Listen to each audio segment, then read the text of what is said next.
Welcome to this tutorial on creating support and maintenance quotes within our system. In this video, we'll guide you through the process of generating a professional quote. We'll also show you how to create a demo customer account to minimize any potential concerns about unintentional errors while exploring the platform. The finalized quote will include a fully customized company branded quote, a detailed asset list,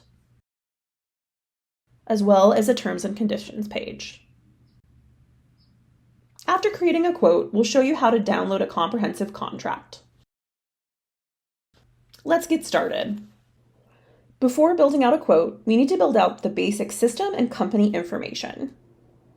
This is going to include support, which include partners and levels of support, branding and contract terms. This will be found under platform settings and will include things like logo, company information, and terms and conditions, which will all be displayed on the quote itself. Customer information, which includes users, sales reps, and locations where assets would be housed.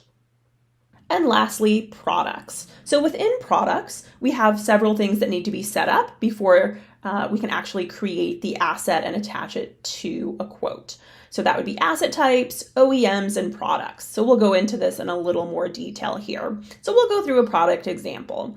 So to start out with, we're going to designate the asset type. So in this specific example, we're going to use server, but it could also be things like storage and networking or software. Next, we are going to indicate the OEM or original equipment manufacturer. So in this case, it's Cisco, but it could also be things like IBM, NetApp, etc. Next would be the product itself, so individual products and SKUs that you'll be selling and supporting. Once all of that initial information has been set, we are ready to create an individual asset with a serial number. So this is going to be what's going to be attached to your quote. So those are the 4 different pieces that make up the product itself. With all this information in the system, we'll be ready to create a quote. So to begin with, we'll start adding system level information.